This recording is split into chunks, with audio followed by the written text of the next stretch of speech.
a precarious position tonight. It seems rather ominous where we are. Because we headed south, made camp, sent out some patrols, and they never came back. Hold on. No. Why don't you sit right there? You want me to get your bed? Good right there? Okay. So let's check out where we are.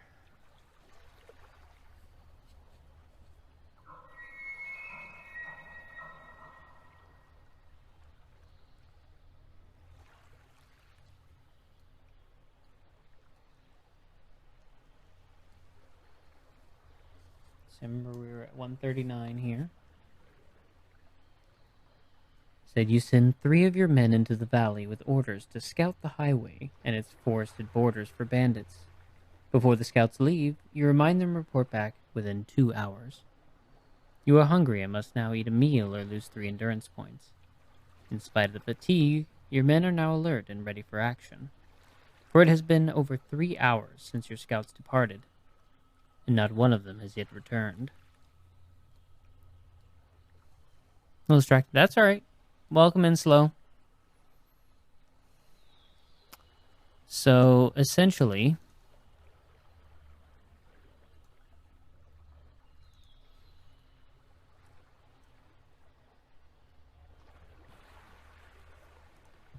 so if we wish to send 3 more scouts into the Wood Valley, we turn to 106.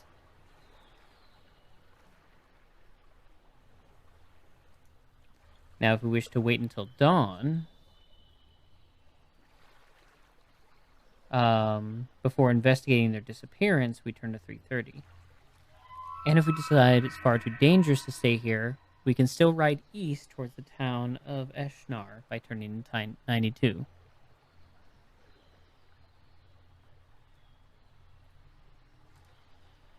So I set it up by a pole.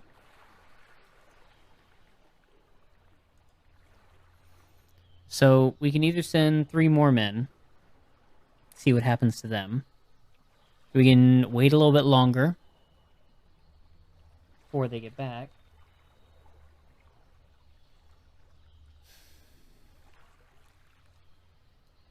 And then try to find out in the morning what happened to them. Or we can book it out of there and head to Eshnar, which is, as you can see on the map. So just to the south is where we sent everyone, but it seems they disappeared there. So we're not sure exactly what's happening.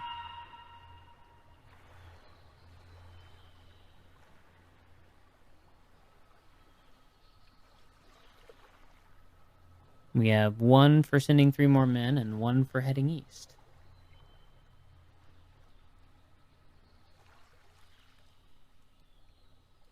I have no faith in those other men.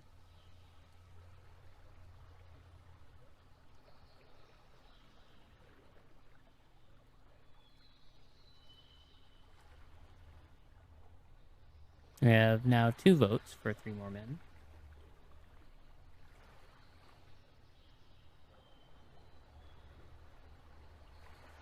I have faith in these 3. Send them.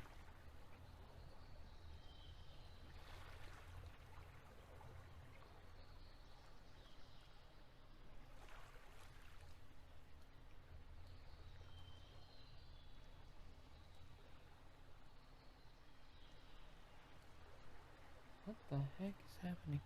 Oh well. So it seems the final result is for choosing 3 more men. So we'll turn to 206.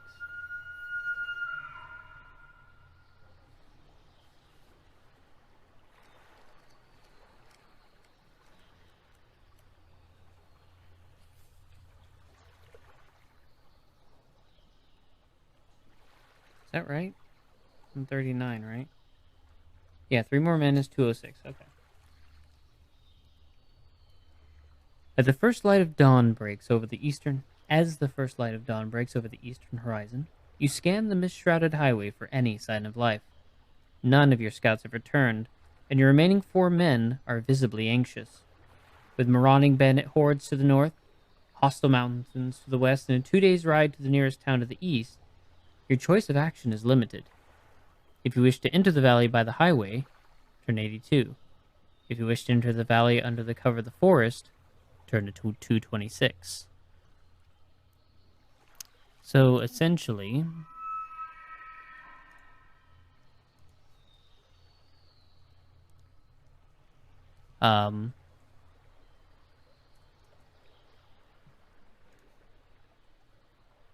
we can just head straight down, or I guess kind of sneak in by way of the cover of the forest.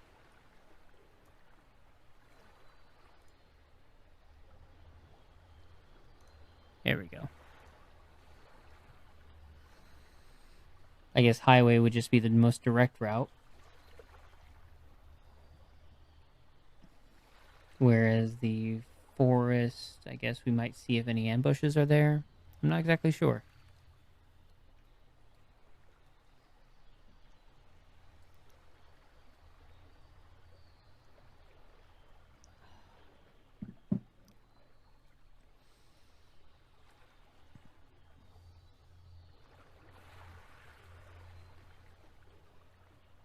Yeah, in a lot of ways it does.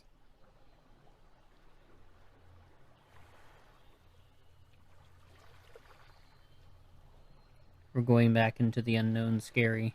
And a lot of hiding in forest. Yeah, there was a lot of that too.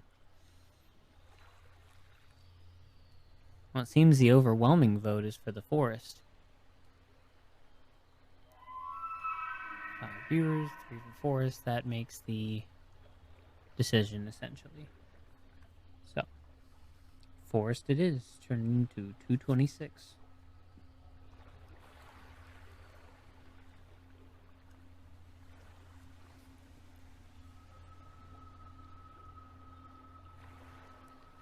The ruin on forest is a tangle of pale gray tree trunks, every shape and size.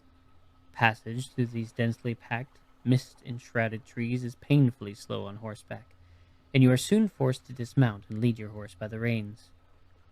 If you wish to continue making the slow progress through the forest, turn to 21. If you would decide to forsake the forest and press along the highway instead, turn to 82.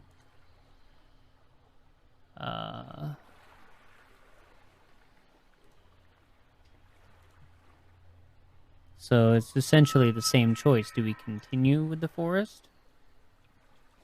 Or give up trying to go through the forest and go back to the highway?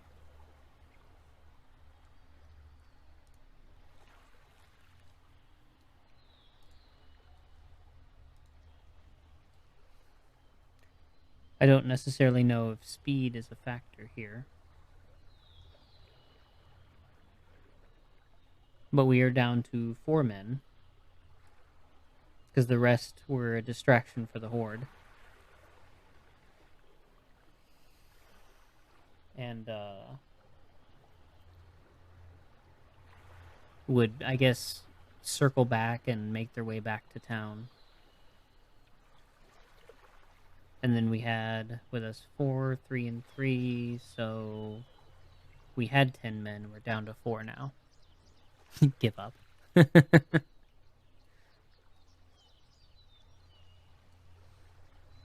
What I'm thinking about is even when we had whenever we have an escort, the game is quick to basically prune them so that we have to make it alone.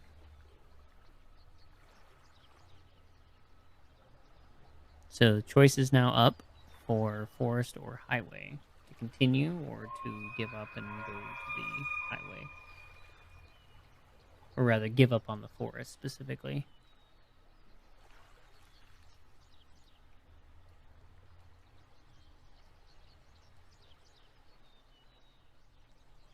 Cora, what are you doing?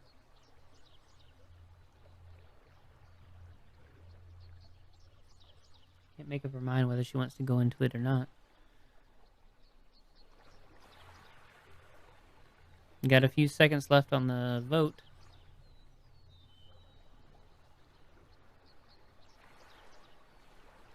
One vote for forest.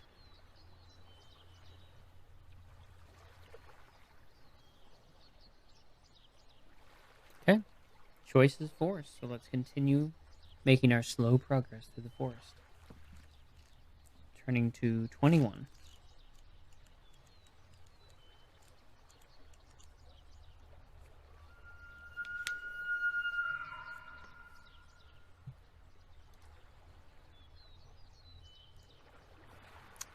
So it says, after half an hour, one of your men reports sighting a track ahead. The narrow dirt path leads off to the east and the west. Now, we could follow east or west, but if we have the Kite's line of tracking, we turn to 264. So that's what we go ahead and do, since we have tracking. Yep. 264.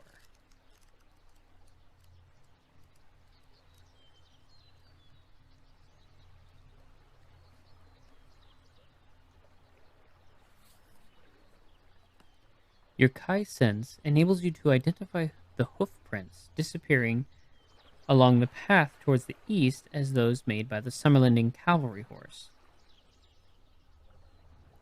So, the choice that stands before us is, do we wish to follow the hoof prints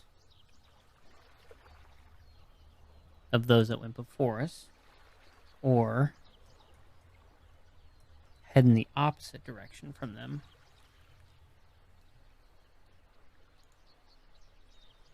There we go.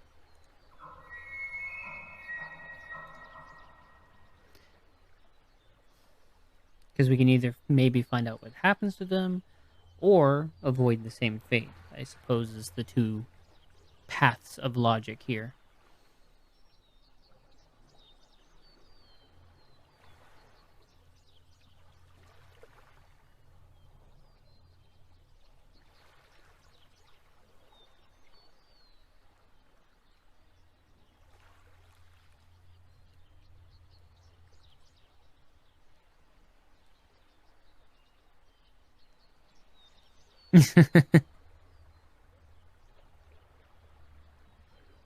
It allows for definitely funnier stuff, that's for sure.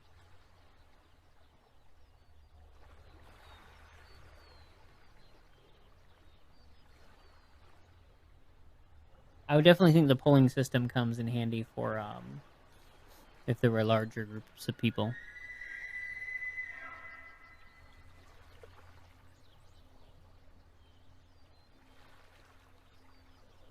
I don't know, me as a organization person, I tend to like the cleaner setups.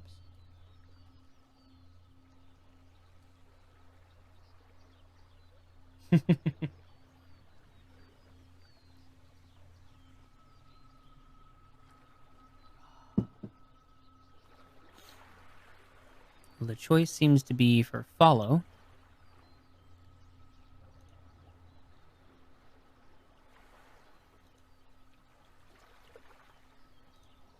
So let's go ahead and follow them. 134.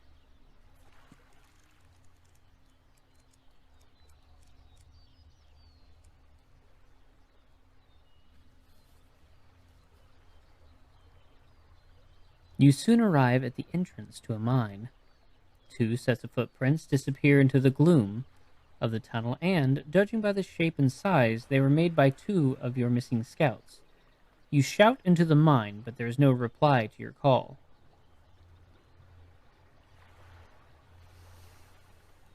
So at this point, we can decide to either enter the mine. The poll seems to say that we should enter the mine. Turning to 91.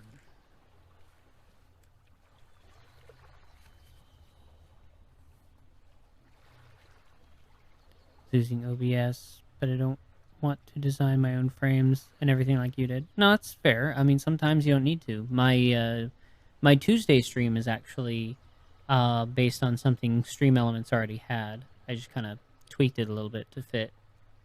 I might eventually do my own for Tuesdays, but as of right now, I'm just using that. So let's see. It is impossible to enter the mine on horseback, and you are forced to leave your horses outside. The mine is very dark, but you are quick to notice that unlit torches hang from the walls at regular intervals. You each take a torch and light them before continuing. In the dim glow, you discover footprints leading to a collapsed section of the tunnel. They continue all the way to the top of a huge mound of earth, which reaches almost to the ceiling, leaving only a small gap.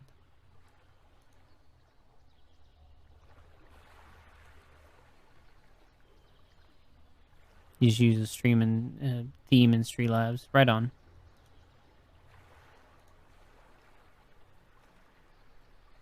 So at this point, we can, if you wish to climb the mound and squeeze through the gap, turn to 254. If you decide to call off the search, you can return to the surface, remount your horses, and descend the hill track by turning to 191.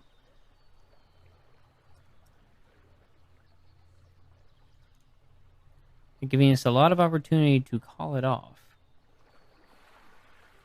I don't know if that's a good thing or not.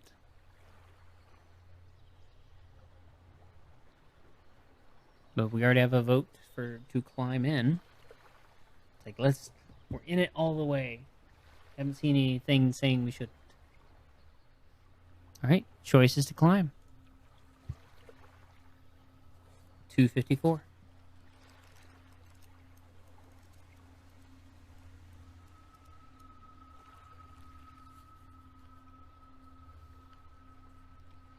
The tunnel continues to descend for several hundred yards until you reach a wide chamber with a timber floor. Two pairs of footprints can clearly be seen in the silt covering the rotten planks. To your horror, they both seem to disappear into a gaping hole. Inching your way to the jagged edge, you can make out two bodies lying at the bottom of the muddy shaft. You have found your scouts, but they are beyond all help. As the soft timber begins to sag, you retreat from the edge to avoid a similar fate. Beyond the hole are two exits from the chamber. One passage heads towards the east, the other south. If you have the kite discipline of tracking, turn to 326. So we go ahead and always use that to inform our decisions.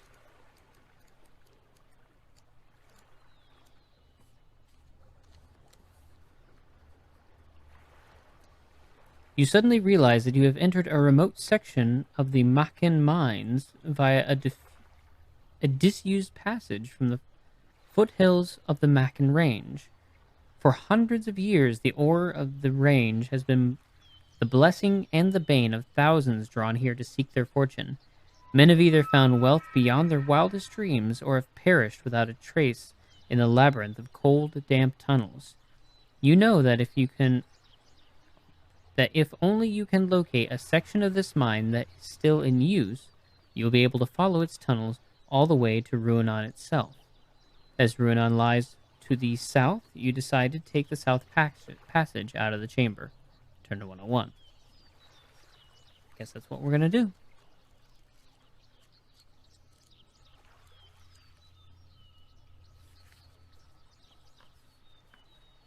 You follow the tunnel for over 2 hours before arriving in a huge cavern. The gloomy hall is divided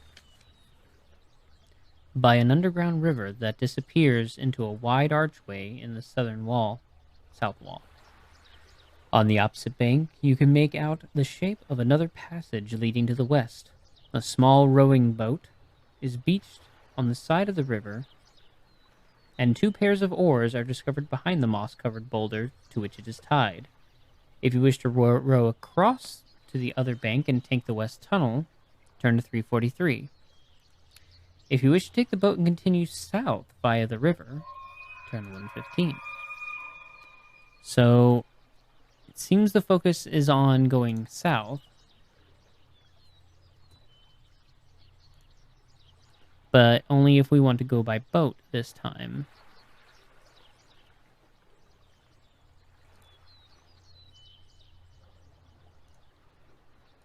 So the choice ahead of us is row. We have to take the boat either way, but we can either row across and take the west tunnel, or just take the boat and head south down that river.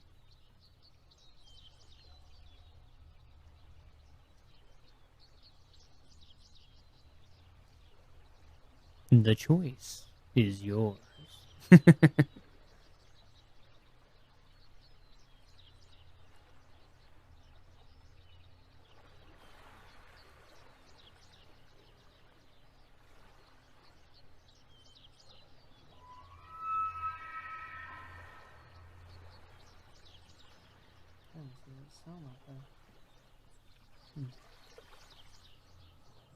Here's hoping, right? Assuming the boat is voyage worthy. True.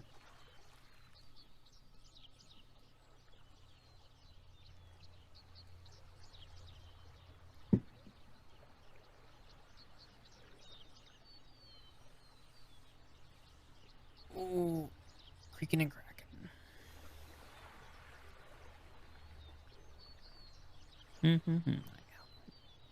Back in a few. Have some work to wrap up. Right on. You do you, slow.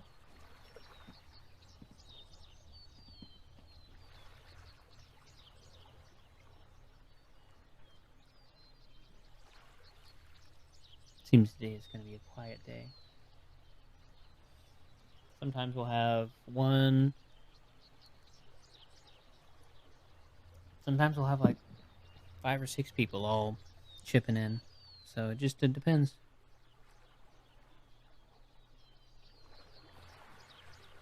This is what I call those chill days. Alright? We are voting to go south. South it is. 1:15.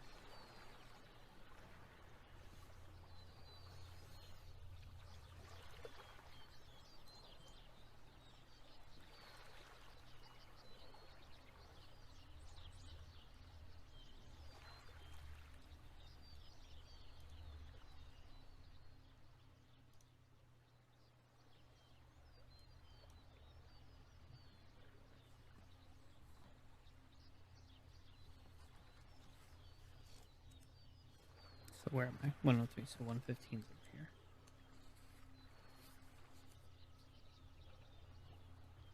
As you drift beneath the arch of the southern tunnel, you pull your kai cloak around your body and raise the hood. The ceiling is leaking, and huge drops of ore-stained water rain down on your crowded boat, streaking the hair and tunics of your men with a rusty brown. You row for over a mile before eventually entering into a small grotto. A flight of stone steps rises out of the river and ascends to an archway in the rock wall. If you wish to land at the steps and investigate the tunnel, turn to 8. If you wish to continue south by the river, turn to 240. So I guess the question is, do we want to... Yeah, goodbye horses. Pretty much.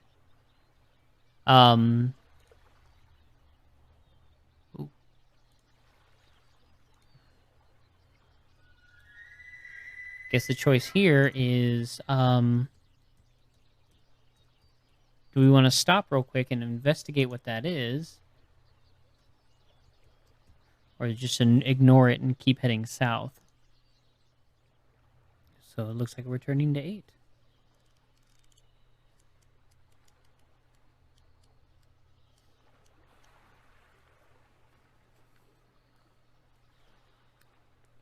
Your men secure the boat to a rusty iron ring before following you up the stone steps towards the archway. As you reach a narrow ledge at the top of the granite staircase, you hear strange sounds drifting from the darkness ahead, like the hissing of a jet of steam. It lasts for a few seconds before the crack of a whip and the voice of a man cursing brings it to an abrupt halt. So at this point, it sounds like there's some sort of slavery happening, essentially. And if we want, we can enter that tunnel to see what's up. We might be going into a fight. Or we can leave the way we came You can return to the rowing boat and continue along the underground river by turning to 240.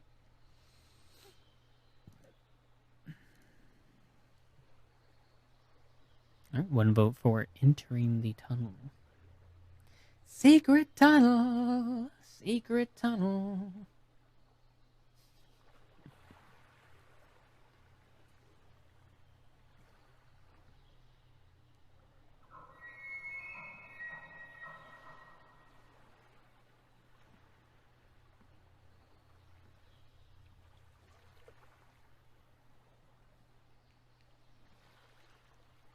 Remind Wesley to go eat dinner.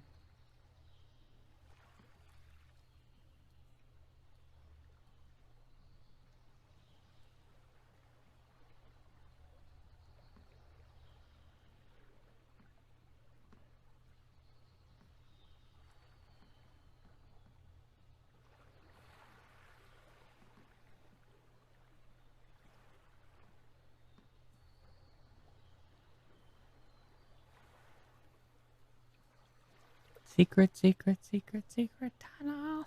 It's funny, the only reason I saw bits and pieces of that was because of Dauntless.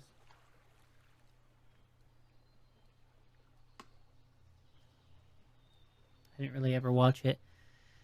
However, having the Mako as a voice actor was always good. Because I think of him from Conan the Barbarian, as well as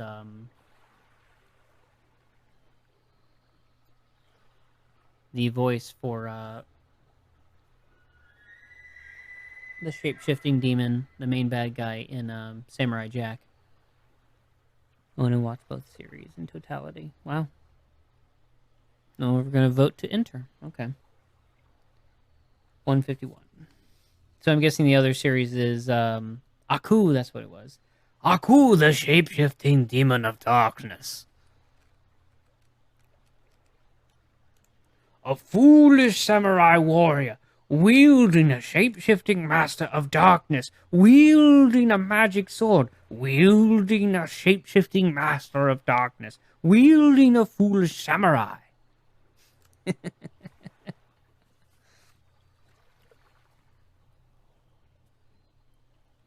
The floor of the tunnel is covered with the decaying remains of rodents.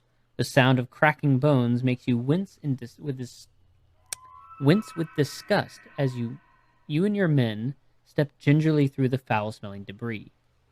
You reach a section where the tunnel curves abruptly to the east, revealing the reflections of torchlights on the rough stone walls. A quick check ahead confirms your suspicions.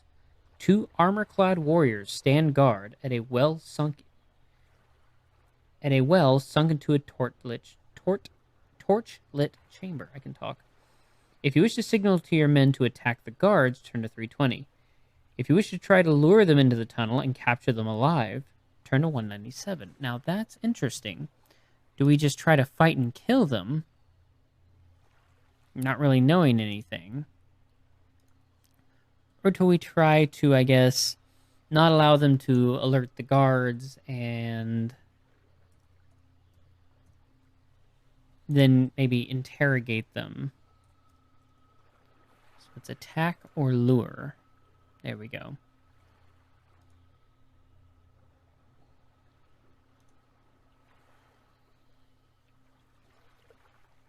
So we have one vote for lure. Yeah, cool. You know, it's funny. My favorite episode is it was an episode of like a flashback of when Samurai Jack was a kid, and he watched this old samurai walk onto a bridge with a baby cart, and the kid gets out and walks and stands next to Jack, and he watches the samurai fight and like totally decimate and destroy those dudes. And after that, he's like, "Whoa!" And he picks up the stick and starts swinging around like, "I want to be like that guy." And it was totally a reference to Lone Wolf and Cub, Kusuri Okami, the comic, which became a 70s series of movies, or a series of movies in the 70s. I probably talked about it enough when Murdercoys was around. Because I was really feeling that style of movie at the time. Yeah, yeah. It's like that and Shadowrun was my big obsession. I still have that script I wrote way back when. Yeah, lots of Shadowrun. Lots of Shadowrun. Yeah, I still have that script I wrote like way back when during our version of English class. What was it? Full Sail Ninjas Atomic Go. It was like somewhere between um some sort of comedy, Ninja Scroll, and Lone Wolf in its stylings. It was supposed to be like this ninja who leaves the assassination business and decides to go to Full Sail, but the leaders aren't going to leave him alone. Like he goes to become a student, but like he's having to constantly fight off ninjas while he's at school. Oh, we have vote for lure is what the final decision was. So we're gonna turn to 197.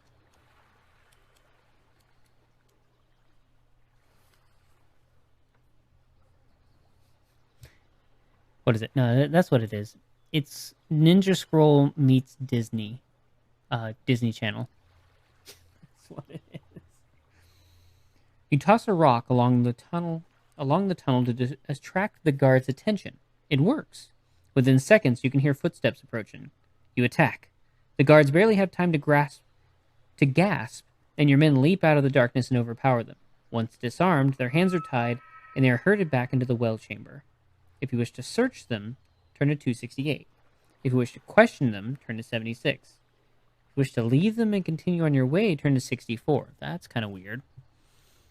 Not sure why you do that last one, but whatever.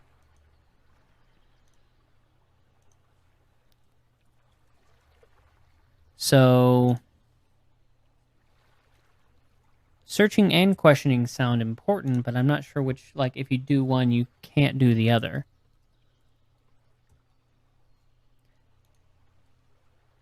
But maybe searching them would give you clues as to what kind of question to ask, I guess?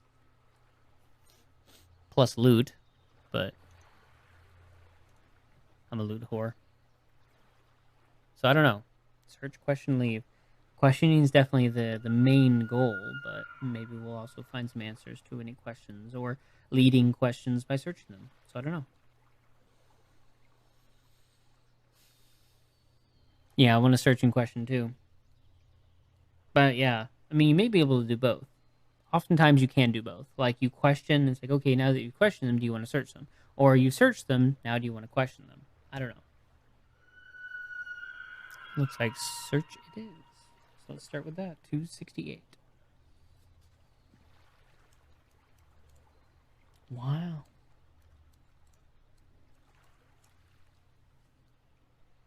Oh, hey. Here we go. Thorough search of the two guards reveals the following items: 4 gold crowns, a spear, broadsword, iron key, brass key, enough food for 2 meals, and a potion of red liquid. There we go. So you recognize the liquid to be Lampsuer, a potion of healing. If swallowed after combat, it will restore 4 endurance points. You may take any of the above items, but be sure to mark them on your action chart. Set into the north wall of the well chamber is a large iron door. Next to the door, a stone archway leads to a spiral staircase. All right, so now we got to do some management. Because technically, our backpack is full. We have 3 meals. We have a total of 8 slots. We have 3 meals, 3 healing potions, and a rope which takes up 2 slots. We can take the gold crowns, so that'll up it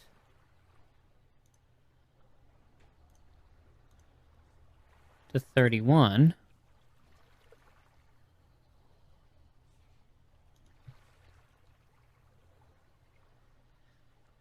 We don't need the spear or broadsword. Obviously don't need the meals. We have plenty of meals. Plus we have hunting, which allows us a free chance at a meal unless it says we cannot hunt. So we definitely don't need any more meals. We probably don't need any more healing potions. We have 3. So I would say nix the spear, the broadsword, meals, and the liquid. Question is, it sounds like the iron key and the brass key will be very important. What should we ditch for them? Now, we can ditch the rope. That takes up, it's a single item, takes up 2 slots. Or let's say we can ditch 2 rations, or we can ditch a ration and a potion. Now, keep in mind the rope was from a previous game. But I'll take some freeform answers.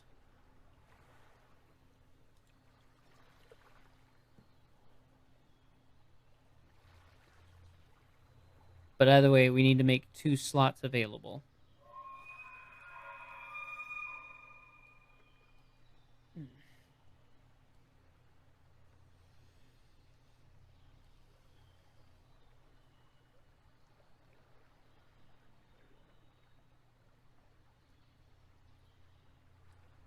Ration and potion. Okay. Anyone else have any ideas of anything they'd like to ditch from the backpack to make room?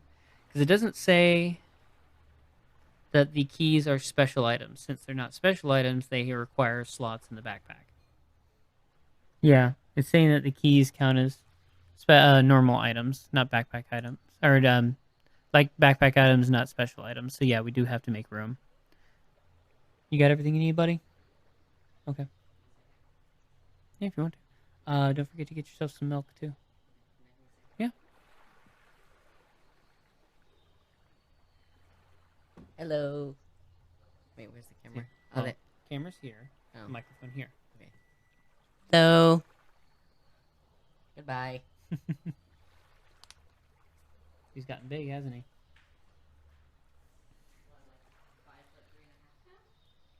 5'3" and a half.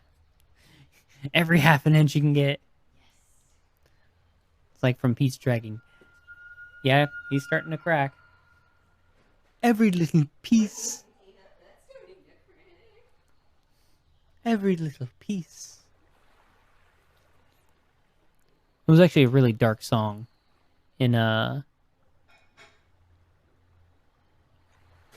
Pete's Dragon. We'll bind 'em up, grind 'em up. It was very catchy though.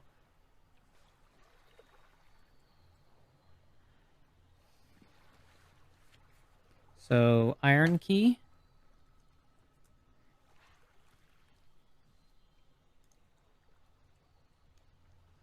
And then this one.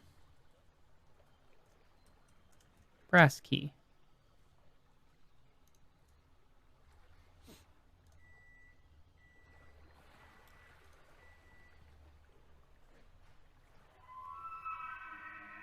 All right.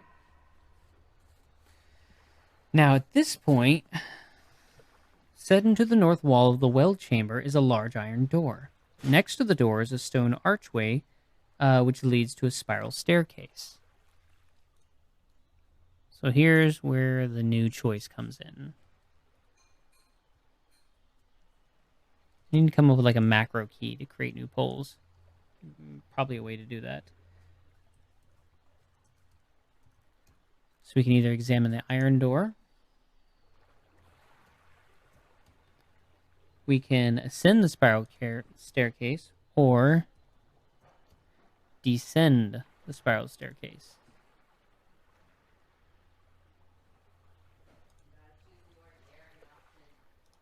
Well, none of them are really that daring.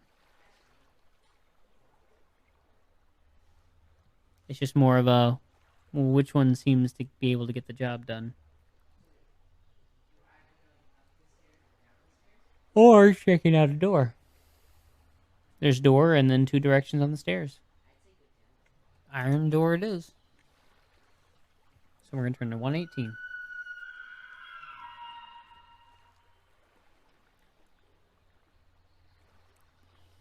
Alright. The iron door is locked, but there is a lock plate with a keyhole and a large handle upon which hangs a whip. If you decide to take the whip, remember to mark it on your action chart as a backpack item. Interesting. So the whip isn't a weapon, but it can be used as a backpack item. So chat, do y'all want to take the whip? If so, we'll have to make room.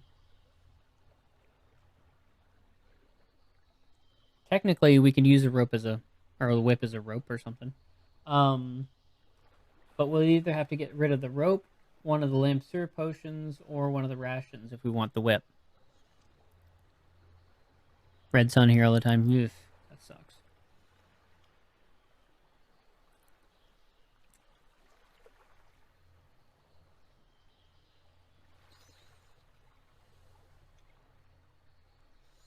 So what do y'all think? Whip or no? Do we have to whip it? Whip it good.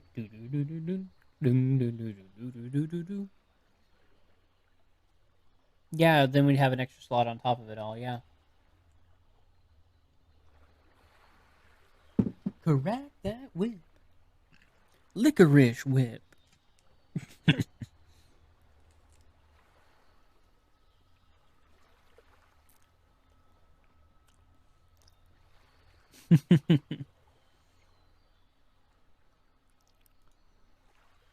Alright, let's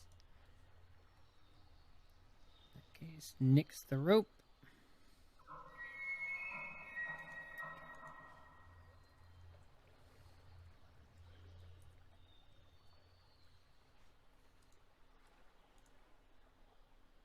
Alright.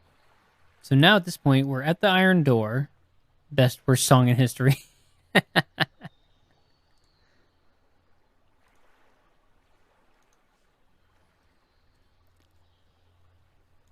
So question here, now that we're at the iron door, do we wish to use the iron key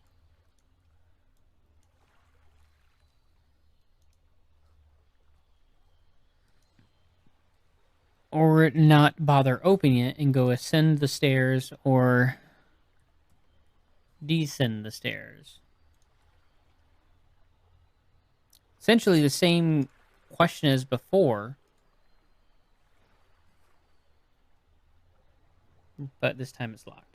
But we have the iron key, so we can open it. We have one vote for unlock. Alright, so we're going to unlock it. 308.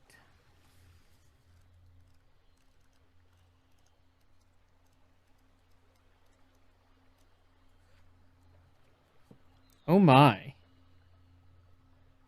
So this is what they were whipping with the little hiss noise.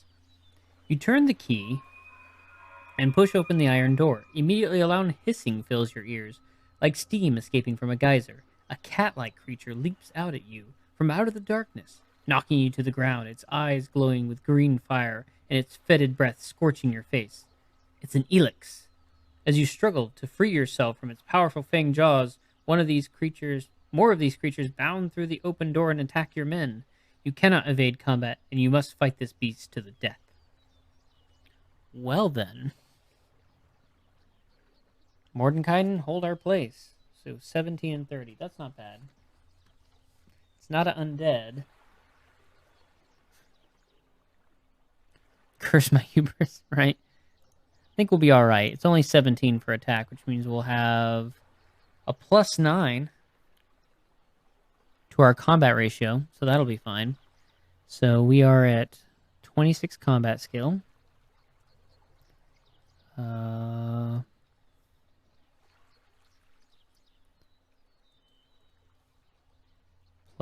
ratio.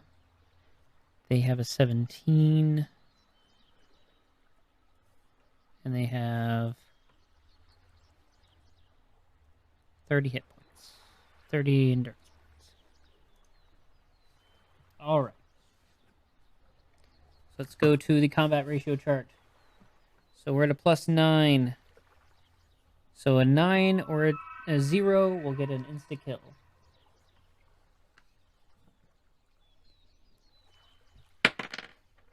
Ooh.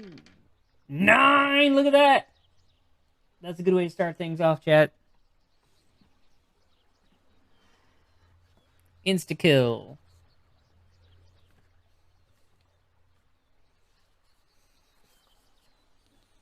That was just a little hiccup.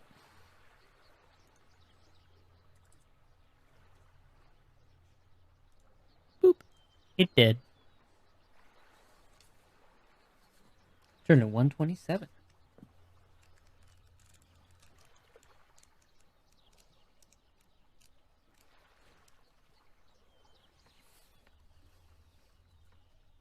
As you crawl from under the body of the Elix, you see the desperate struggle still raging in the chamber. 2 of your men lie dead, their throats torn out by the ferocious beast. Another is pinned beneath an Elix, his sword thrust into its side. The other ranger has reached the stairs and is desperately hacking at the head and neck of an Elix whose teeth are sunk into his foot. There is no sign of the guards. They have been knocked backwards into the well and have fallen to a watery doom. Whoops. So much for the guards. If you wish to help the ranger who is pinned to the floor, turn to 178. If you wish to help the ranger who is fighting at the bottom of the stairs, turn to 245. So I'm guessing only one of them will survive, and it's whoever we end up helping. Watery doom!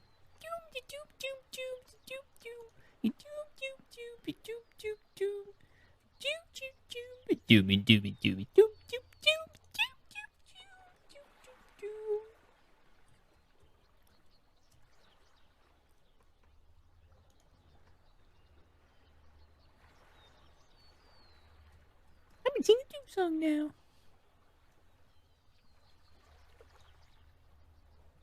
Alright. So, do we help the pinned ranger or the stairs ranger? It's a tricky question. Make room for the tuna. Duh. Girl, why did you get rid of that? To make room for the tuna.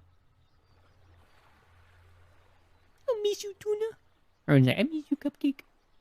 To make room for the cupcake.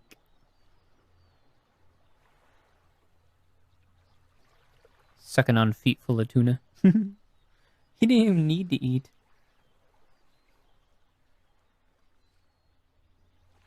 Hi, Flo. Make me a sandwich. So we're going to help the pinned ranger. Okay. We got 1 vote for pinned ranger.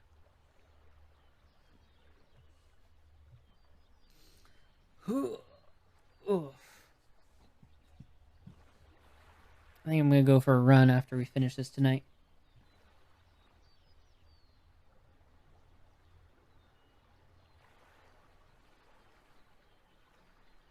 Did you see the movie Enter the Florpus? I don't know if I've seen that. It doesn't sound familiar. So I guess I have not.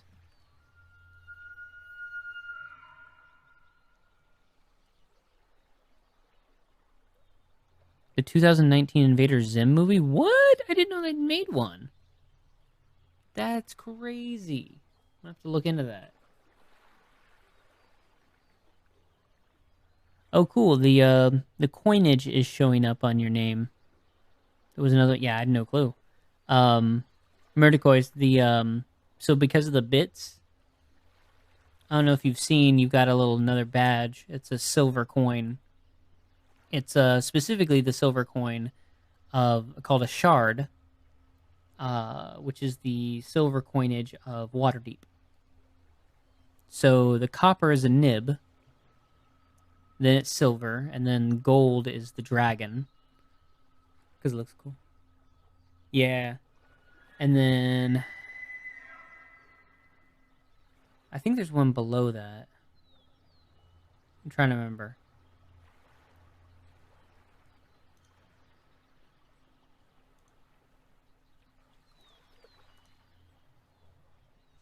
Whoopsie.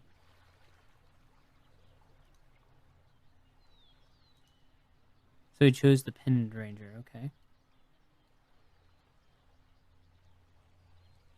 Here it is. Yeah, copper, silver.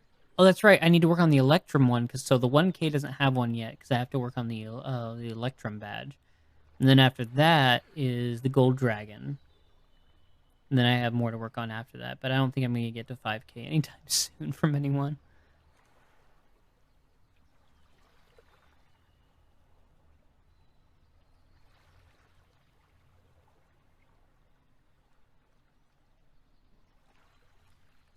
Oh, it's on Netflix.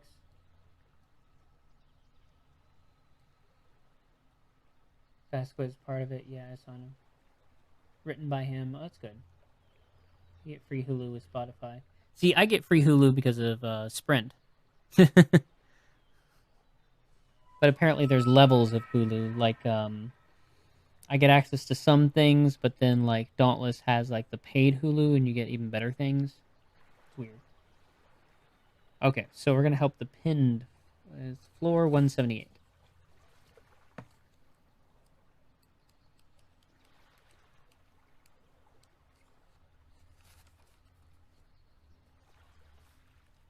You drag the loathsome creature away from the ranger, only to find that the man is dead. The elix has already sunk its needle-like teeth into the poor man's heart. Grabbing your weapon, you turn to help the other man, who is now being attacked by two of the giant war cats. A third elix pounces at you as you run across the chamber, but you strike it in midair, sending it tumbling into the well. Turn to 245. Well, geez. They're just trying to kill everyone off, aren't they?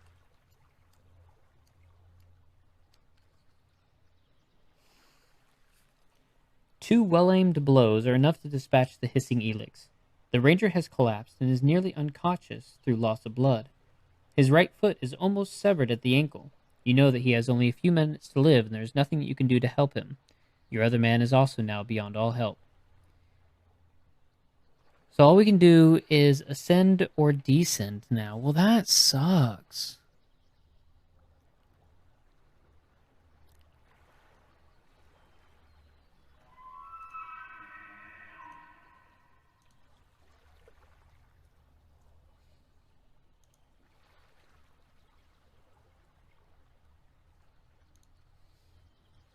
See, I tell you, every single... How do you spell that? A-S-C. Yeah, forgetting the C. Every single book, they try to, like... Yeah, Iron Door bad, indeed. Guess we should have questioned them first.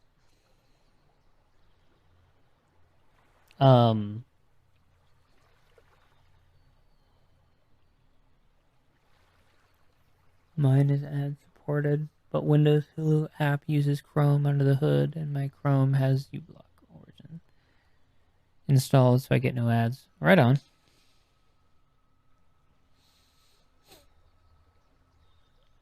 The funny thing is that streamers on Twitch make almost nothing in ads, but YouTubers make a decent amount from ads. So not always the best idea to block ads on YouTube. Simply, like unless you're gonna watch a lot of like big company stuff, like I'm pretty sure NBC or basically big channels like that aren't gonna be hurting if you don't watch their ads. But like small creators, block the creators I follow. Right on.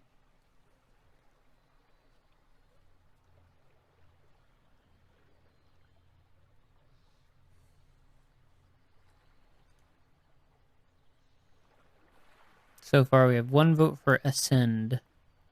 We shall ascend. Oh. I don't use enough Spotify to justify paying for it. Yeah. Dauntless pays for it, so we pretty much just use hers for streaming purposes. Because if we use the unpaid one, you have the ads going through the stream. But two, it just randomly plays anything, and so you might end up playing some DMCA sort of stuff. So we use hers so that we can keep to just the the playlist for like the Harris Heller stuff. All right, ascend it is.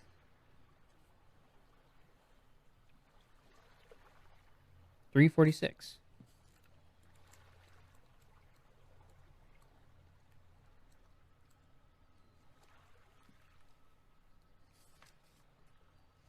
U-block is wonderful. Right on. For over 5 minutes, you climb the spiral staircase before reaching the next level, where a mine tunnel leads off towards the south. You have covered less than 100 yards of the dank passage when you discover a lever set high up in the left-hand wall. A sudden noise in the distance betrays a guard patrol marching towards you. Without a second thought, you pull the lever and a stone panel slides back to reveal a secret tunnel. Secret tunnel! You enter quickly to avoid the guards. Once they have passed by, you try to leave, but find you cannot reopen the stone panel from the inside. With a growing feeling of despair, you turn and follow the secret tunnel. 335. Well, shoot.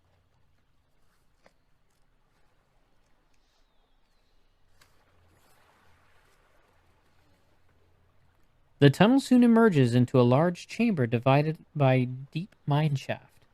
A dark-skinned warrior in tatty leather armor stands guard at the entrance of the wooden bridge spanning the shaft. He is whittling a block of wood and grumbling to himself how unfair it is that he is given the most boring duties. On the far side of the chamber, a tunnel disappears into the west wall. You know that if you are to reach the tunnel, you must get past the guard and across the bridge. If you possess the Kai discipline of camouflage, turn to 35. If you possess the Kai discipline of mind over matter, turn to 317. So now we basically have two choices of do we wish to use camouflage or mind over matter to get past him. Probably going to use mind over matter to like throw a small object to distract him, whereas camouflage is a little more of an obvious choice. So mind over matter seems to be the choice we have. Oops. Yeah.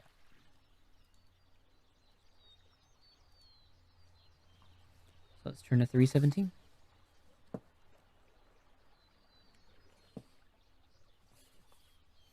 Y'all might recognize this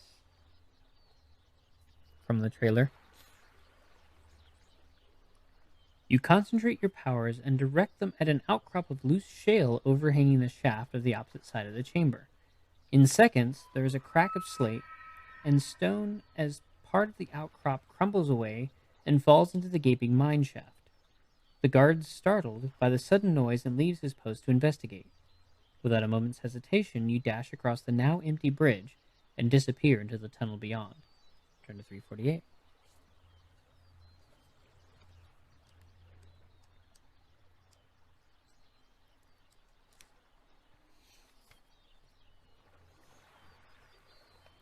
Less than 50 yards along the tunnel wall, you notice a lever.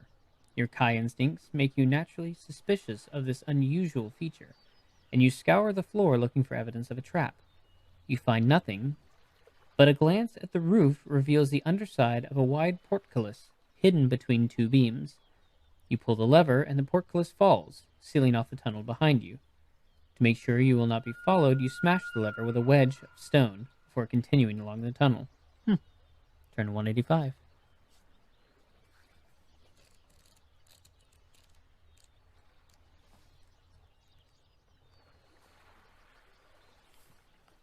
You are hungry and must now eat a meal or lose 3 endurance points. You then continue along the tunnel, which runs several miles before you eventually arrive at a long, deserted gallery. Well, we're not outside. I don't think we're actually allowed to use our hunting ability here. Let me just double check that real fast.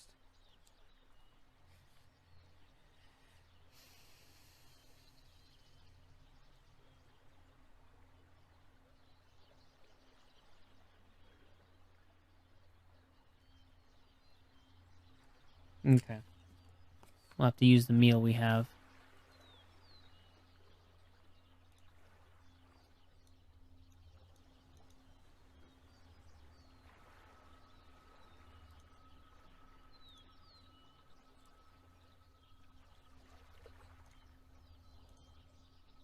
We're still in a good place. Okay.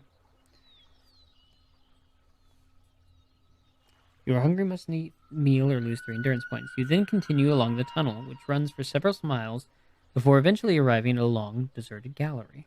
Turn to 40.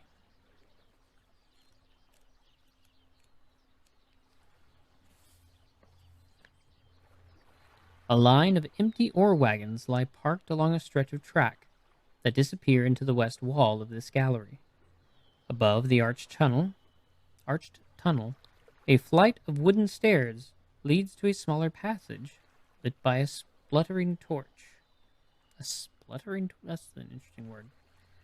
You stay hidden in the shadows, watching the gallery for half an hour before you are satisfied it is safe to enter. If you wish to follow the wagon track into the west tunnel, turn to 55.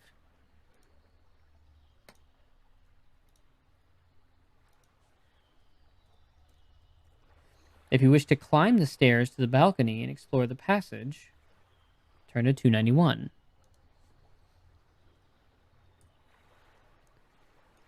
And if you have the Kai discipline of tracking, and if you've reached the Kai rank of aspirant, turn to 349. We're way beyond aspirant, actually. Plus we have tracking, so let's turn to 349.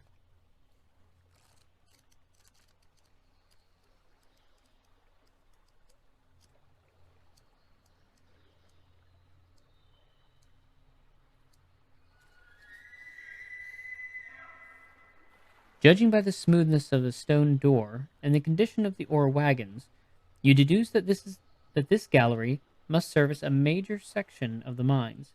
A fresh breeze can be felt blowing out of the west tunnel, and you sense that you must be near the surface. Ruanon lies due west, the same direction as the ore wagon tunnel. You take a deep breath and emerge from the shadows, cross the gallery, and quietly enter the archway beyond. Turn to 55.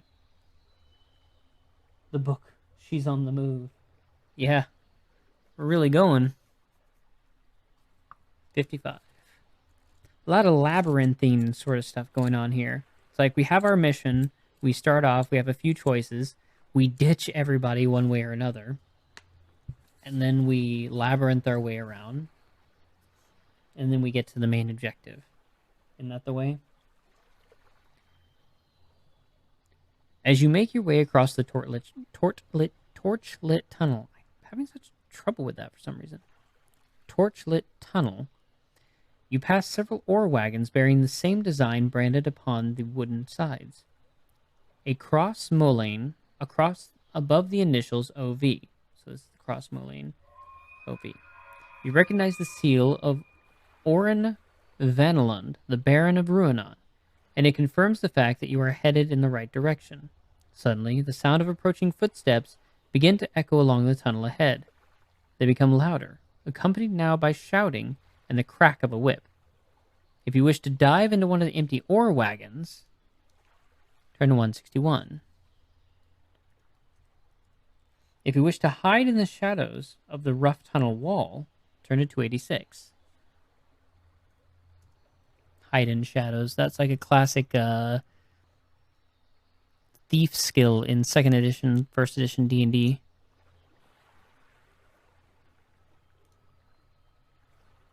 Next we'll be captured by David Bowie, right? You remind me of the babe with the power of voodoo. Hoodoo, you do what? Remind me of the babe.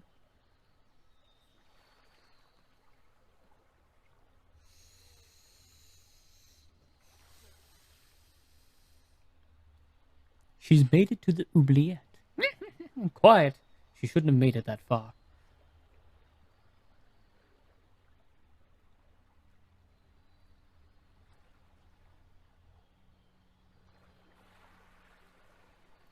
So we have one vote for dive so far.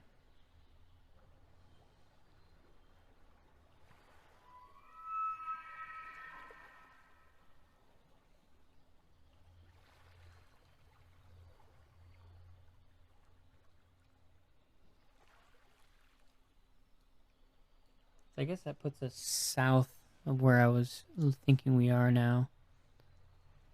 So we are guess right about there.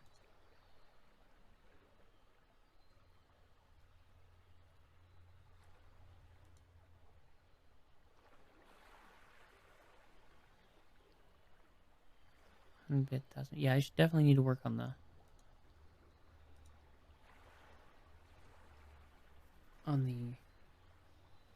because there's no like official logo for the Electrum piece specifically for Waterdeep like there is for the rest of the pieces. But they've described it. Ed Greenwood, the official writer of like almost everything of the original Forgotten Realms, wrote what the Electrum piece looked like, and apparently it's stamped exactly like the nib is, but it has a blue silvery hue to the metal and has like three little wiggly bits coming out, kind of like what am I thinking of? Tadpole. So I'm thinking I was going to recolor the nib and put the little tadpole bits on the bottom, like kind of just extend it out using a little bit of liquify and do it that way. All right, we're going to dive in. 161.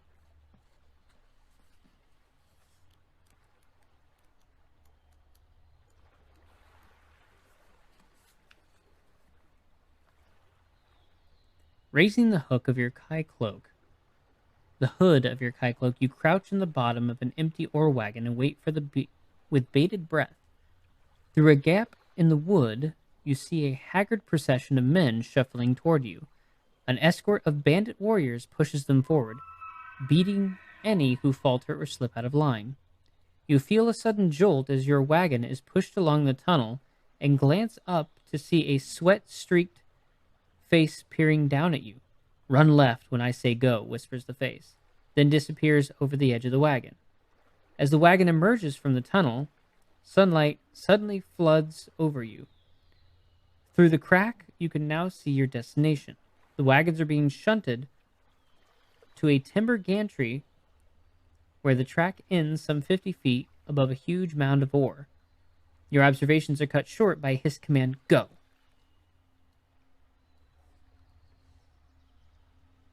So now they're giving us the choice.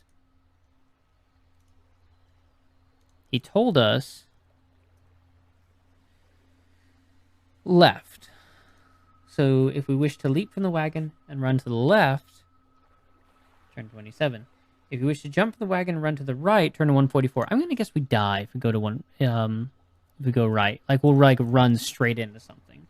If you decide to ignore the command and stay where you are, turn to 294. Oh no. We get caught if we go right, and we die if we stay because we're like in the wagon. All that ore is gonna crush us. That's my theory anyway. I think he's actually trying to help us out. Dude already saw us. He could have already ratted us out.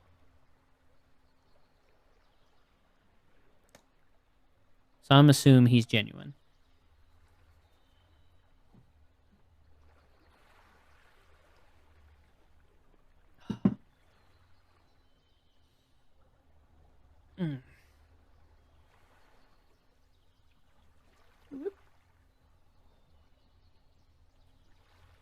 You have one vote for left so far.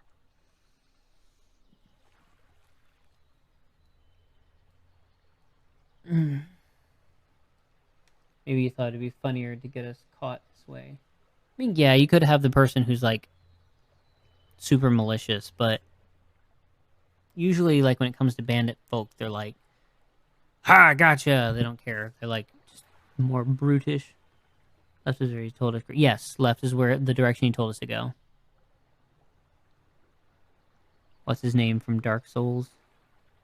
I actually haven't played Dark Souls. Like, I've seen all the memes. I've seen the Happy Souls cartoon. I've seen the Viva La Dirt League videos making fun of Dark Souls patches. And I know the whole meme about Praise the Sun, but I've never played Dark Souls.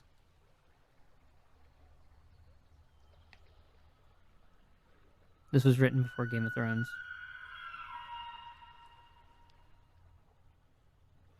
Well, yeah, but I think he's just reminded of something. Seems to vote for left. I haven't beaten Dark Souls. Love the first game. Right on. So left it is, 27. I think at this point in my career, when it comes to games, I'm more interested in the story. Like, I like RPG elements. I like the idea of growing the character and it being hard, but possible through like character development and strategy, not so much through like Twitch reactions. I'm not as good with Twitch reactions, I guess. Effing poor Kings. Dark Souls looks like nothing but Twitch reactions, which is just I'm not good at. It's also why I'm not good at FPS, which is funny that I'm terrible with FPS and like Twitch reaction games, but I've always had a natural disposition to martial arts and that kind of Twitch action. I don't know. It's weird that way. You leap over the side of the wagon and sprint towards a line of densely packed trees less than 20 yards from the track. Luck is with you, for the bandit guards fail to notice your daring escape, and the wagons continue on their way towards the gantry. Pausing just long enough to catch your breath, you give silent thanks to the stranger who helped you, before pressing onwards through the trees. Turn to 200. More time in the reaction. Yeah. Still, a lot of that's like think on your toes, and I prefer a lot more of a slow, like, take my time, plot it out. Kind of like a Civilizations sort of thing, or like turn-based combat. That's the one thing I was kind of sad about with the new when Fallout 3 came out, because I so loved Fallout 1 and 2. And the turn-based, I don't know, just something about Fallout 1 and 2 and its feeling just gave me... It viscerally brought me into the empty and gaunt feeling of there being nothing of our civilization left. And almost an entirely new world coming about by lack of remembrance of the old world. Which they kind of ignored. Bethesda kind of ignored. They really pushed a lot of the pre-war story. Because, I mean, it rounded out the story, but it also didn't give you that feeling of emptiness, of lack of connection to the previous world, which was very prevalent in things like Road Warrior. Not Road Warrior, because Road Warrior still had a little bit of civilization left. Mad Max. I mean, like when the kids talked about the apocalypse, and they didn't know how to say it because all the adults died and all the kids had to grow up. They grew up with like the story of the apocalypse was almost like this mythological past. And everything from before the apocalypse was just gone, and they didn't know it at all. And Fallout, the original Fallout's really captured that. Sorry, I went off on a tangent there. Can do turn-based, text maybe. Not straight turn-based. Get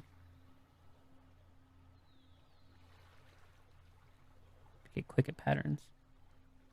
Alright, where was I? 200. The trees are alive with bandit patrols, but your quick wits and Kai skills prevent you from being seen by them. Eventually, you reach the edge of the copse. You find yourself staring out across an expanse of open plain towards Ruinon. The sight that lies before you is very disquieting. Much of the mining town has been burnt to the ground. The blackened ruins of what were once shops, cottages, and taverns are now little more than smoldering mounds of charcoal. You are beginning to fear the worst, that Ruinon has been totally destroyed, when a gentle breeze clears the haze of the wood smoke, hanging like a gray curtain over the ruins. Inside the perimeter of the ruined buildings, a barricade has been thrown up around a tower of stone. Above the tower, as a tattered flag still flies, bringing renewed hope. It is the sun flag of Summerlin, edged with a band of white braid, the cavalry standard of King's Guard Regiment. The sudden crack of a twig makes you freeze.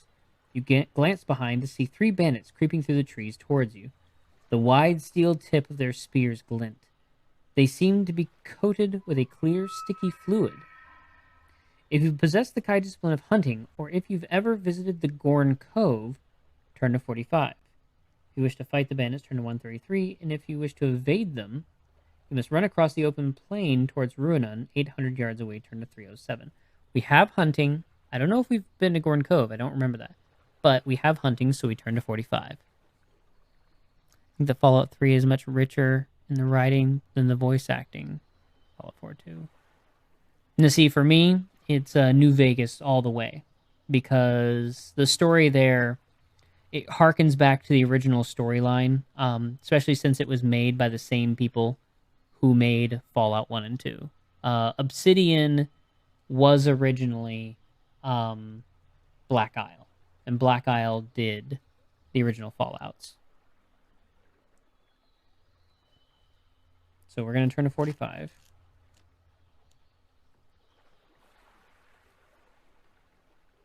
Mm-hmm. See, that branching storyline is very much a key to the original, the way Fallout did. It's kind of plus the way it handled it. When I say the right, I am at the computer entries and diary. No, yeah. Okay, so when it comes to that stuff, yeah, that's passive storytelling is what that's considered. Got to drop for a little bit. Hopefully, be back later. All right, no problem. 45. You recognize Nadern. Okay, Nadern sap dripping from their spears. It is a deadly poison. You dare not risk engaging in combat with these bandits, for the merest graze from one of their tainted weapons could be fatal. Leaping to your feet, you race away from the trees and run towards Ruinon. Turn to 307.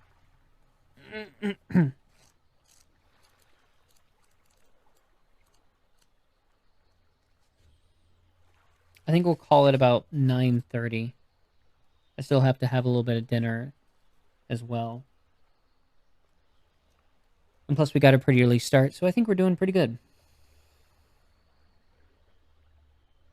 Was it? Wait, 307?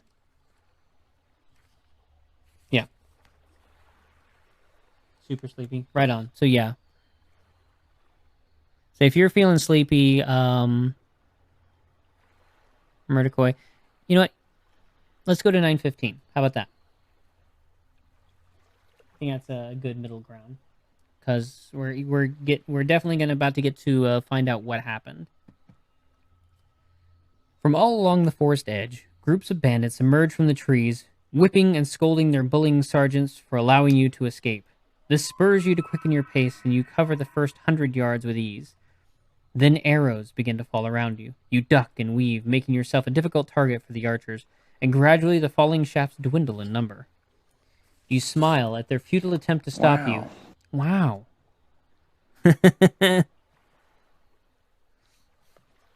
I'm glad it works. Futile attempt to stop you, but your confidence is soon shaken by a pack of snarling warhounds breaking out of the woods to your right. They are off the leash and hungry for blood. You are less than 500 yards from Ruinan, but the warhounds are closing in. If you wish to quicken your pace and try to outrun them, turn to 225. If you wish to stop and fight them, turn to 36. I'm going to guess running might be the better option. I have no idea. But we are the sneaky snacks. Whereas, because if we stop and fight them, we're gonna make them like target. We're gonna be a sitting target for them to fire arrows at us.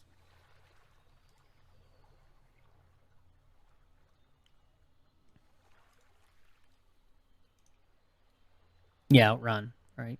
Got one vote for outrun.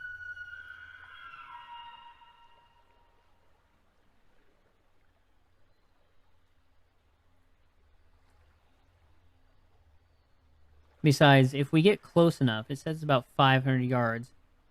We've already covered 300 yards. I'm going to guess if we can get probably within 200 yards of the defense line, they'll probably have arrows of their own to shoot down the dogs. Plus, if the dogs do catch up, we can try and just stop and fight them at that point.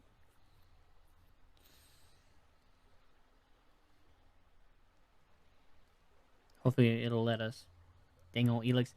Although, considering the way the text is going right now, I am gonna guess that we were gonna lose those dudes no matter what. If it wasn't gonna be from the Elix, it was gonna be from something else.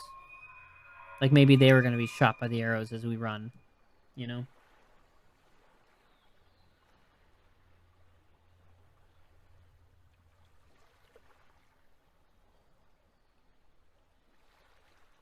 Alright, let's try and try to outrun.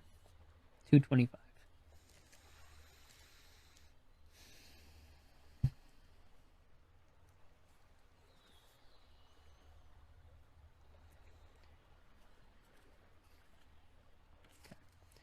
You try to ignore your aching legs and the fear that knots your stomach by forcing your concentration on the sun flag, a fluttering symbol of hope in the distance. Your face is streaked with sweat, and your lungs feel as though they will burst, but you dare not slacken your pace. The thought of warhound fangs closing and tugging on your skin is all you need to drive you forward. At 400 yards, you can see the barricade and the watchtower are inhabited. But at this distance, the faces you can see are only a line of small pink dots on the wall. At 300 yards, you run into some gruesome remains, where the corpses of bandits lie twisted on the ground, most killed by arrows. Many have lain in the open for weeks. A flock of startled carrion crows rise shrieking from their feast as you race through the bodies. You turn away in disgust. Suddenly, a new sound drifts across the plain, the sound of cheering.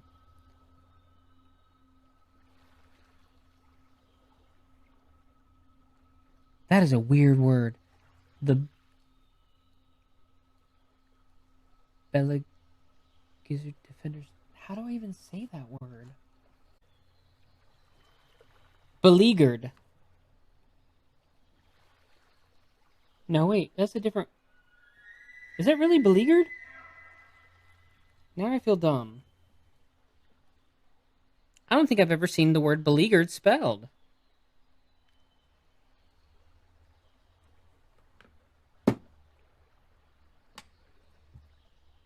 I've always heard the word, I've never actually seen it spelled before.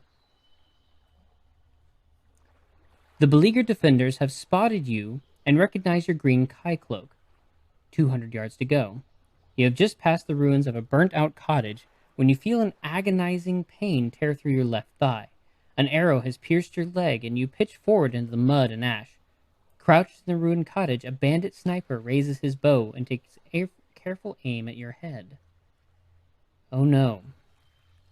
If we roll a 0, we probably die. 1 through 5, 6 through 9.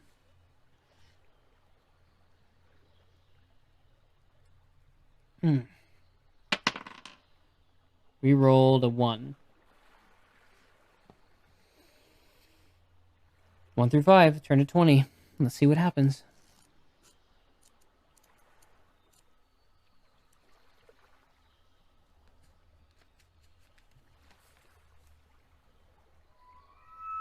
An arrow hisses overhead. A scream of agony fills the air. The bow slips from the archer's fingers as he sinks to his knees, the arrow lodged deep between his startled eyes. The clack of fangs and the soft, swift pad of stealthy feet tell you that the warhounds are closing in. You look up to see a man running toward you from the barricade. He has a shield in one hand and a longbow in the other. It is the guard Captain Duval. He reaches you, breathless from his run, and draws an arrow from his quiver.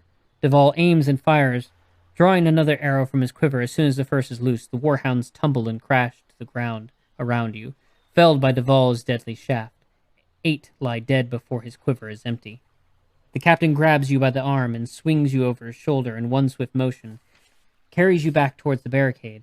Others run towards to help you, but the bandit archers are now in range, and your men are forced back by the hail of arrows. The red shaft of the enemy whistles past on all sides. You reach the barricade, and a wagon is pulled aside, and you are carried through the gap. Captain Duval is close to exhaustion. He staggers, and his men rush to catch him before he drops to the ground. Turn to 341. Wow. That was quite a lot of action all at once. Captain Duval to the rescue.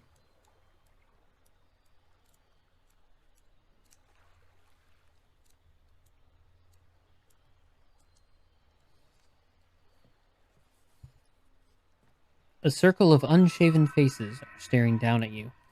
A soldier cradles your leg and as another snaps the shaft, buried deep in your thigh. Yeah, indeed.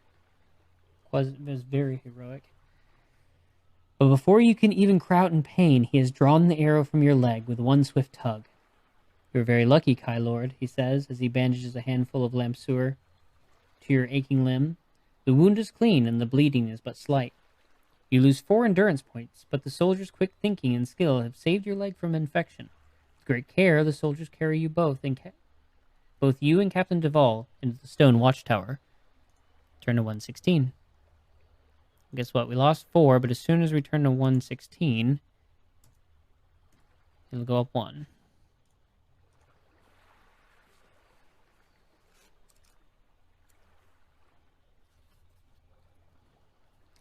I was hoping the king would send a large search party, said Captain Duvall wryly. Now, having fully recovered from his exhaustion, I was beginning to tire of this town. You rise from your straw bed and offer your thanks to the captain. His brave and timely action saved you from certain death. 'Tis nothing to compare with you, Lone Wolf. Your bravery is legend. Your presence here is worth 100 men. He asks you about your mission, and you recount the events that have led to this meeting, the ride south, the loss of your company, your passage through the Macan mines, and the bandits. Yes, the bandits.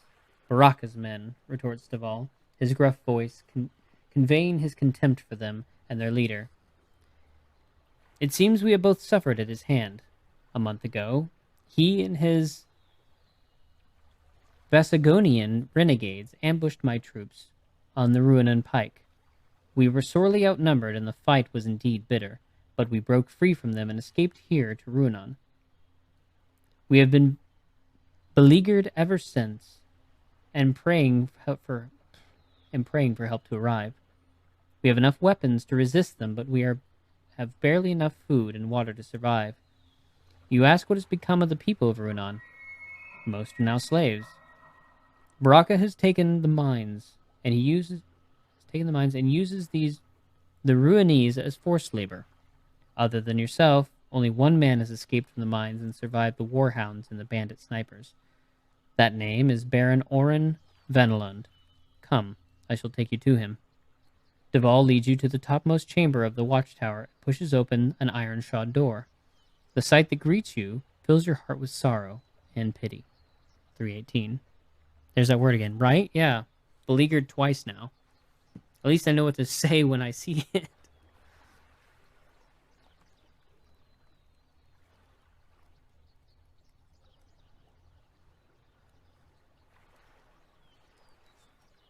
Ooh.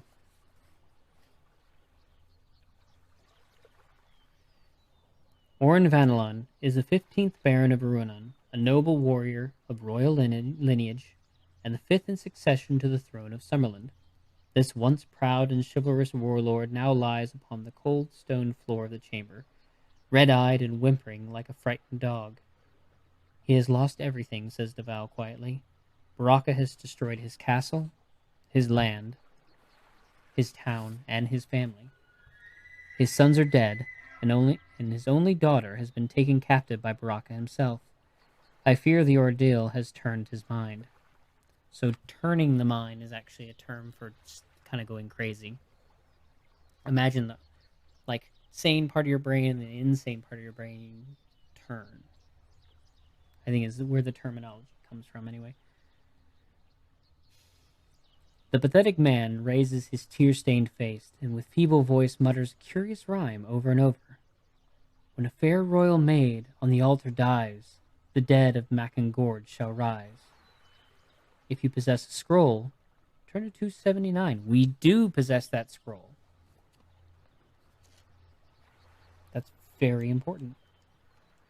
He knows that his daughter is going to be sacrificed, probably to raise up some bad guys. I mean, this is Macan, so the Macan Gorge is where those our brutal enemies lie. As you unfurl the scroll and begin to read its ominous contents, the Baron struggles to his feet. Word for word, he echoes the prophetic verse.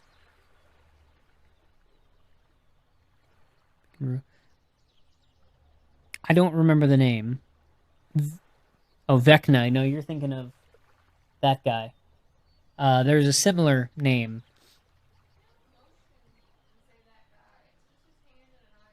Yeah. It's the hand and eye of Vecna. Well, that's all that's left of him. Physically, that's all that's left of him.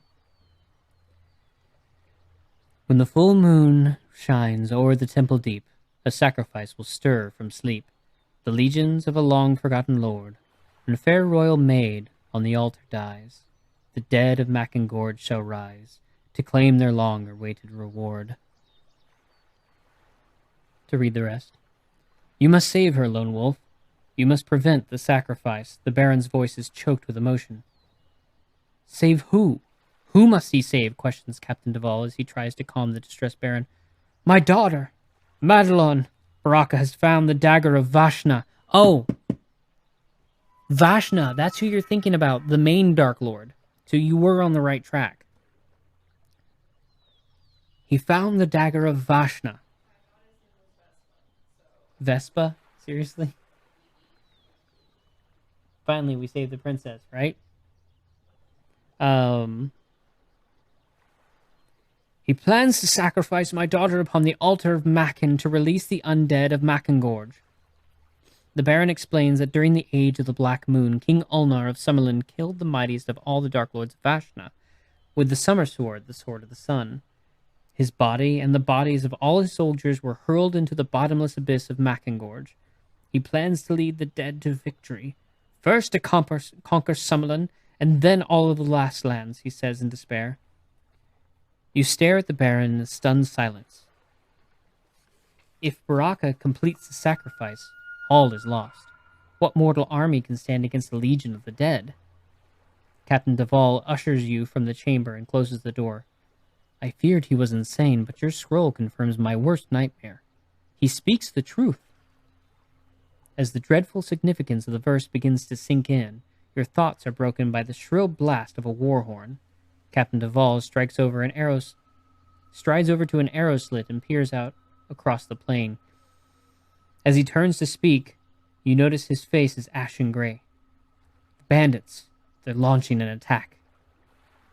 If you possess Captain Duval's sword, turn to 327. Yes, we do! Vespa. No, Dauntless thought that his name was Vespa. I thought his name was Vespa. That's what. What? We have... Yeah, squeak, squeak, sure. So we have his sword, so let's go ahead and give it to him, because that's what this is about. I knew it was a good idea to grab his sword. 327. The Duval sword, slot 2.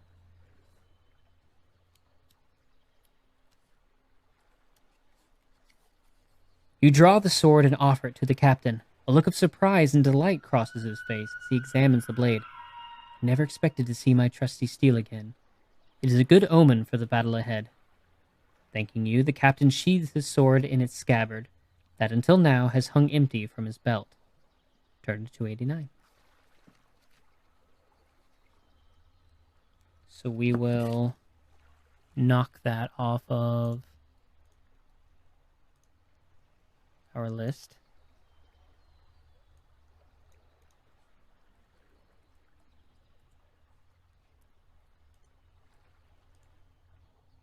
Evil Lord Vespa, right? Alright, 289. So, uh-oh. That's not going to be good. That's what we're having to deal with. You follow Captain Duval as he hurries down the broad watchtower steps and out to the barricade. A rolling sound like distant thunder fills the air. Cavalry are pouring onto the plain from all sides, grouping up into battalions in preparation for the advance. Columns of foot soldiers in bright scarlet armor march through the ranks, herding a frightened wall of people before them. Oh, really? They're ruinees, cries Duval as his hand shielding the light from his eyes. That cur Baraka, he's using them as a shield.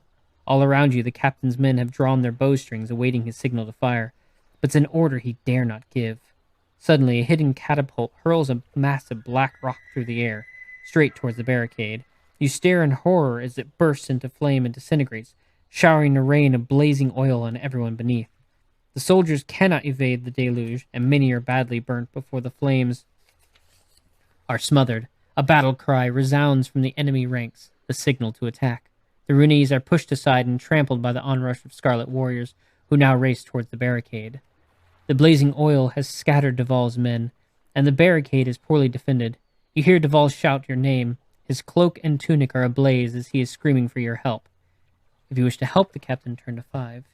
If you wish to rally the defenders before your enemy reach the barricade, turn to 86.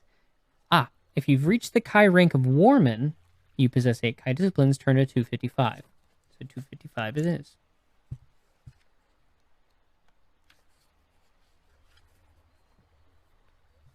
So our initial instinct is probably go for the captain, but you must rally the defenders or all is lost. You order 2 soldiers to help the captain, and then leap to an overturned wagon in order to see clearly the enemy advance. They have already reached the ruined perimeter of Ruinan and are now creeping forward under cover of the broken cottage walls. You shout orders to Duval's men to defend the barricade, but the enemy are less than 100 yards from the wall. You are afraid it might be too late to repel their attack. Turn to 186.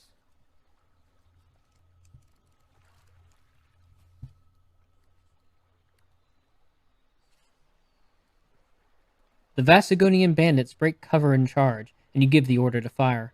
A cloud of arrows sweep down upon the armor-clad men, the hardened tips penetrating their scarlet plate. The first wave of assailants tumbles and falls, the second wave falters. Another volley forces them back, and they retreat to the ruins to reorganize themselves. Here and there, groups of bandit warriors have survived the hail of death and reached the barricade. Most are slain as they try to enter, but a small and determined section of the boldest fighters have broken through to close to where you stand. Suddenly, a thick-bodied warrior with oily black hair tied in a knot at the back of his scarred head leaps on the wagon and attacks you. Vasigonian warrior, combat skill 18, endurance 25. You can evade combat at any time by jumping from the wagon, turn to 66, but if you win the fight, turn to 243. If you think we need to evade at any point, chat, let me know. Otherwise, I am going to take him down. He only has an 18. We get a +8.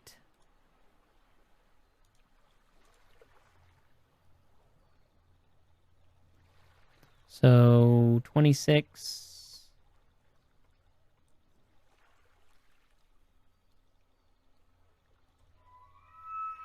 +8. He has 18 and 25.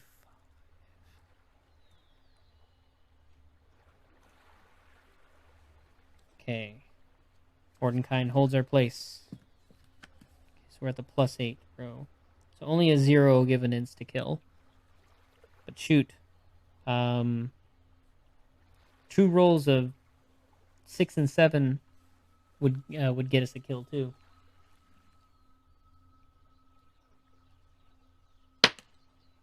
That's a 0.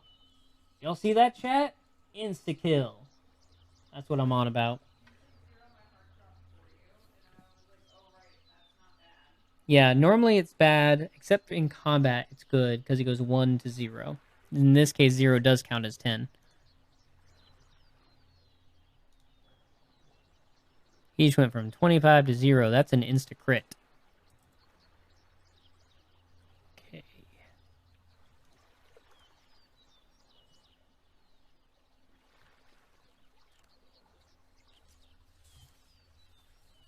We are on a roll with combat today. Evil Lord Vespa doesn't stand a chance. Wow. Right? If you win the fight, turn to 243.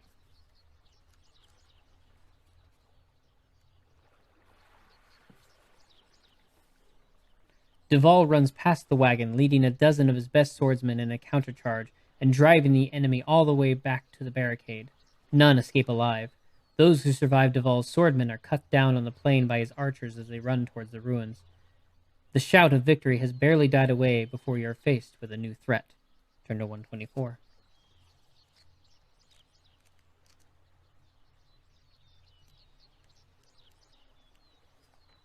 Ooh.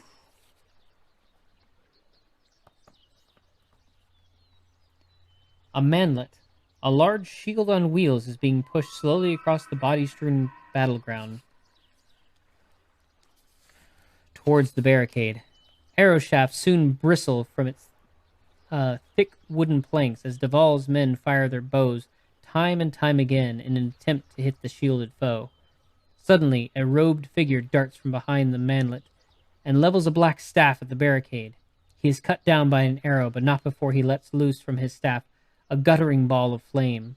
It cartwheels across the plain and explodes with tremendous roar, hurling the bodies of defenders and shattered the barricade high into the air. Through the cloud of dust and debris, you can see a line of enemy cavalry charging across the plain. They wear tall plumed helmets of polished steel and breastplates of deepest crimson. In the wake of the fireball, they pour through the remains of the barricade and attack. They give no quarter. A horseman spurs his horse towards you, his lance leveled at your chest. If you wish to stand and fight the horseman, turn to 333. If you wish to run back to the watchtower, turn to 107. How about we leave it there for the night? We can think about whether it would be smart to stand and fight or run against a lanced horseman.